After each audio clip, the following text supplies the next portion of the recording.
सूरज के आसमानों पर क्या नजर आएगा? सूरज के आसमानों पर पतंग पतंग पतंग नजर आएगी। और कैसा पतंग खींचेंगे आप और हम मिलकर, डाल के सबको, तो आपकी सबको दी जाएगी। भाइयों बहनों, चाय पी पी कर झूठ बोला भारत के प्रधानमंत्री ने। दिल्ली का छोटा रिचार्ज बोला, हाँ इतनी जमीन तेरे पास है, यहां पर रोटी नहीं मिला मेरे को, फिर क्यों बोलते सबका साथ, सबका विकास, सबका विश्वास, क्यों बोलते आप? और भाजपा बोलती नहीं, हमको वोट नहीं मिला, हम काम नहीं कराएंगे। मैं आपको मेरी मिसाल बताता हूं। अल्लाह ने मुझे 2 मरतबा एमएलए बनाया, 4 मरतबा एमपी अल्लाह ने बनाया। हैदराबाद की जनता को सलाम। भाजपा के लोग जो मेरे खिलाफ काम करते हैं, वो मेरे ऑफिस दारुस्सलाम को आकर मुझसे कहते हैं, ओवैसी साहब ये रोड बनाना है, गरीब अस्पताल में है, लेटर दो, हमको लोन दिलाओ। मैं उनका काम कराता हूं, एक लफ्ज उनसे नहीं कहता हूं। और मैं उनसे कहता हूं कि तुम मेरे खिलाफ काम करो, इलेक्शन में वोट मत दो, मगर मैं तुम्हारा एमपी हूं, मैं सबका एमपी हूं। मैं सिर्फ मुसलमानों का एमपी नहीं, मैं पूरे हैदराबाद के वोटरों का एमपी हूं। ये मिजाज पैदा करिए मोदी जी। खाली बोलने से कुछ नहीं होता भाइयों बहनों। सबका साथ, सबका विकास, सबका विश्वास, फिर चुनाव के बाद सबको बर्बाद और हम आबाद, हम रोजगार, सब बेरोजगार। कैसे होगा मोदी जी ये? तो आपको कैसे विधायक की, ऐसी एमएलए की जरूरत है जो आपकी विधानसभा के लिए सबको एक नजर से देखकर आपका काम करवाए। क्या जुल्म है कि बगैर कानून की कार्रवाई को, ड्यू प्रोसेस फॉलो किए, मजहबी इबादत गाहों को डिमोलिश कर दिया जाता है। बारिश होती है तो पानी जम जाता है और मोदी जी बोलते मैंने गुजरात बनाया। मोदी जी कभी आइए इस पूरब की सीट में आकर देखिए कैसा गुजरात आपने बनाया। हाँ मोदी जी, आपने गुजरात में एक चीज तो बनाई, हम आपको थाली मारकर शुक्रिया अदा करते हैं, आपने मोरबी का ब्रिज बनाया।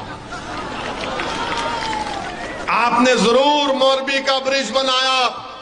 150 लोगों की मौत हुई, 50 बच्चे मर गए, जिसमें 2 साल का बच्चा भी था। अच्छा, वहां से किसको टिकट दिया भाजपा ने? भाजपा ने किसको टिकट दिया?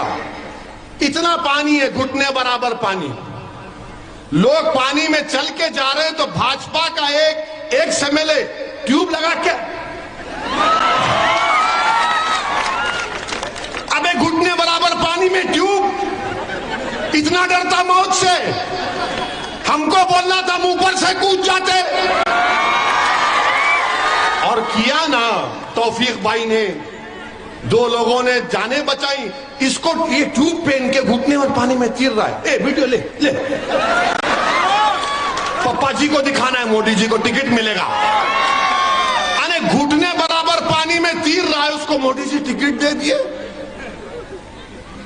यानी 150 लोग जो मर गए, उसका जिम्मेदार कौन? वो जो 2 साल का बच्चा मर गया, उसके माँ बाप को क्या कहा जाएगा? जो 50 बच्चे मर गए, उनके माँ बाप पर क्या गुजरती होगी? उस मां पर क्या गुजरती होगी जो 9 महीने अपनी औलाद को अपने पेट में पाला होगा? मेरे अजीज दोस्तों और बुजुर्गों, भाजपा के दौर में कीमतें आसमानों को छू रही हैं, तनख्वाहें कम हो रही हैं, पेट्रोल डीजल की कीमतें बढ़ रही हैं, हर चीज महंगी हो चुकी है। और भाजपा क्या कहती है? यूनिफॉर्म सिविल कोड लाएंगे। ये छोटा रिचार्ज बोलेगा, बिल्किस पे नहीं बात करेंगे, गारंटी कार्ड देंगे। अरे कार्ड की जरूरत नहीं है, जबान से बोलो। जो गरीब लोग आज गारंटी कार्ड को देखकर सोच रहे हैं, मैं आपको पैगाम देना चाह रहा हूं, यही दिल्ली की सरकार थी जब 2019 और 20 में कोविड शुरू हुआ था, तो तबलीगी जमात को बदनाम करने वाला ये दिल्ली का मुख्यमंत्री था।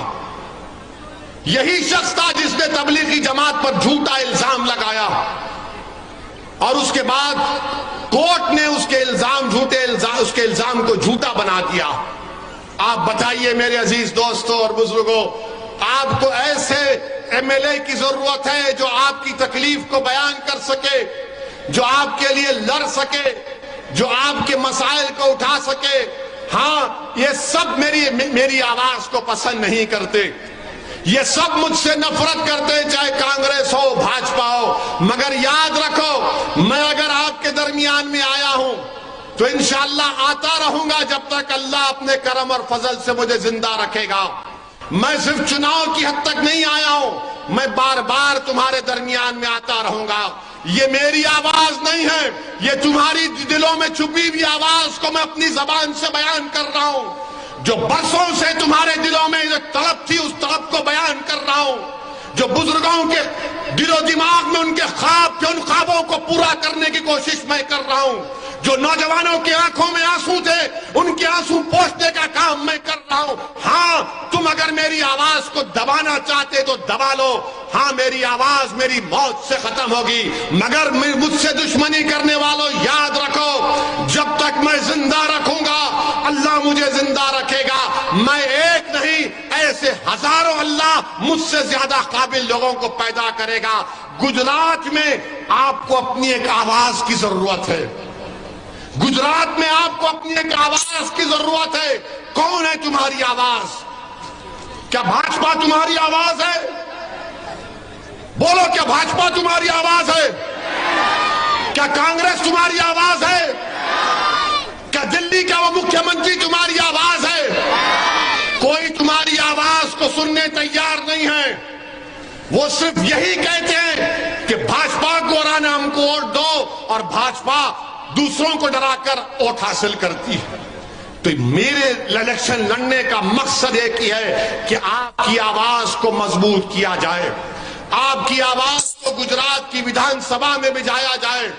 चाहे वसीम कुरैशी हो, साबिर काबुली वाला हो, कोई भी मजलिस का नुमाइंदा अगर कामयाब होगा इंशाअल्लाह, तो गुजरात की विधानसभा में जाकर आपकी आवाज बनेगा। लोग बोलेंगे गुजरात की विधानसभा में अगर मजलिस के 8, 10 या 6, 7 एमएलए इंशाअल्लाह कामयाब हो गए तो क्या होगा? सरकार तो किसी और की बनेगी। अरे 27 साल से भाजपा की सरकार बन रही है। अगर किसी की भी सरकार बनती है, गुजरात की जनता तय करेगी। याद रखो, किसी पार्टी को सत्ता में आने से रोकना हम नहीं रोक सकते, हम अपने इत्तेहाद से अपनी आवाज को भिजा सकते हैं। और जब आपका नुमाइंदा वसीम कुरैशी हो, साबिर काबुली वाला हो, शकील समा हो, ये जब विधानसभा में जाएंगे तो आपकी आवाज बनेंगे। कोई उठकर बोलेगा ओवैसी अगर 6-7 जीत कर जाएंगे तो क्या होगा? तो मैं उनको जवाब दे रहा हूं, आपको समझा रहा हूं कि भारत की पार्लियामेंट में 540 एमपी हैं, मजलिस के सिर्फ 2 एमपी हैं, मैं और इम्तियाज जलील। हम दोनों में से अगर कोई एक खड़ा हो जाता है तो 6 मिनट के लिए भाजपा के 300 एमपीओं को मिला के रख देते हैं। आपकी तकलीफ और आपके इंसाफ की बात करते हैं। इसको कहते हैं आवाज, इसको कहते हैं आवाज। हाँ, कोई कांग्रेस से भी जीत कर गया होगा, मगर वो आवाज नहीं उठाएगा, वो खामोश बैठा रहेगा, वो आवाज जबान पे ताला लगेगा। मैंने पार्लियामेंट में देखा कि जब मैं तकरीर करने के लिए खड़ा होता हूं तो अल्लाह का करम है, सदका नबी करीम सल्लल्लाहु अलैहि वसल्लम का दुआ है औलिया अल्लाह की कि अल्लाह मेरी जबान में वो ताकत देता है बोलने के लिए, मेरा नाकारनामा नहीं। हम 5-6 मिनट में हर चीज को बयान कर देते हैं। यही तो चाहिए गरीबों को, यही तो चाहिए कमजोरों को, यही तो सुनने की आवाज तड़प रहे गुजरात के कमजोर लोग आज। जब आप एक दीवाने की आवाज को पार्लियामेंट में सुनते हैं तो माँ और बहनें कहते हैं कि हाँ, ये मेरा बेटा असद बोल रहा है। जब बुजुर्ग सुनते हैं तो कहते हैं कि मैं इसके लिए रात में दुआएं करता हूं। जब नौजवान देखता है तो कहता है कि हाँ, ये मेरा भाई बोल रहा है। तो ये आवाज आपको पैदा करना है, कोई आसमान से आने वाला नहीं, कोई जमीन से निकलने वाला नहीं। आपको अपनी आवाज को बनाना पड़ेगा। अगर आप भाजपा को अपनी आवाज समझते हैं तो बिल्किस को सामने रखो। अगर तुम कांग्रेस को अपनी आवाज समझते हो तो फिर 27 साल से कांग्रेस की नाकामी तुम्हारे सामने है। अगर दिल्ली का वो छोटा रिचार्ज आता है तुम उसको अपनी आवाज समझते हो तो तबलीगी जमात पर झूठे इल्जाम को याद रखो। मेरे अजीज दोस्तों और बुजुर्गों, यही चंद गुजारिशात मुझे आप तक पहुंचाना था। 1 दिसंबर के दिन जुम्मेरात का दिन है। नौजवानों, सुबह सुबह निकलो, अकेले मत जाओ, अपने साथ अपनी मां और बहनों को, बुजुर्गों को लेकर जाओ। पोलिंग बूथ को जाओ, पतंग के निशान पर देखो और ये उंगली उठाओ। ये उंगली की अहमियत क्या है मालूम ना आपको? इस उंगली को गवाह बनाकर बटन दबाओ और याद रखो, जब तक आप अपनी आवाज को पैदा नहीं करेंगे, जब तक आप अपनी आवाज को मजबूत नहीं करेंगे, आपकी आवाज आएगी तो भारत का सेक्युलरिज्म मजबूत होगा। भारत का सेक्युलरिज्म सिर्फ झूठे वादों से पूरा नहीं हो सकता। आप बरसों सबको वोट दिए, अब मजलिस को वोट देने का टाइम आ चुका है। और आपसे वादा कर रहा हूं कि सिर्फ इस चुनाव की हद तक ओवैसी नहीं आया है, मैं इंशाअल्लाह सूरत को आया हूं, आता रहूंगा। चुनाव लड़ेंगे, हर चुनाव लड़ेंगे। अब कोई चुनाव छूटेगा नहीं। मेरे दुश्मनों से मैं कहना चाह रहा हूं, मेरे मुखालिफिन से कहना चाह रहा हूं, तुम जितना मेरे खिलाफ बोल सकते बोल लो, जितना इल्जाम लगा सकते लगा लो, मगर मैं राय हक से हटने वाला नहीं हूं। तुम्हारा एक एक इल्जाम झूठा है, तुम झूठे हो, तुम्हारी सोच झूठी है, तुम धोखेबाज हो।